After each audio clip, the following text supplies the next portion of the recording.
Treni ya mwendokasi SGR imeripotiwa kupata ajali baada ya kuacha njia katika eneo la Ruvu mkoani Pwani asubuhi ya leo Oktoba 23 mwaka 2025 ikiwa inatokea jijini Dar es Salaam kuelekea Dodoma.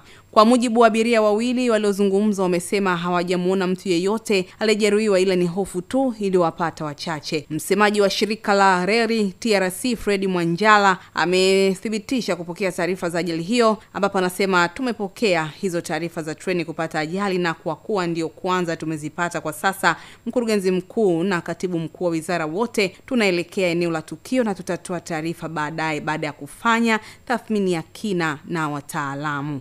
Endelea kufuatilia mitandao yetu ya kijamii kwa taarifa zaidi juu ya tukio hili na taarifa nyingine muhimu na kubwa mbalimbali.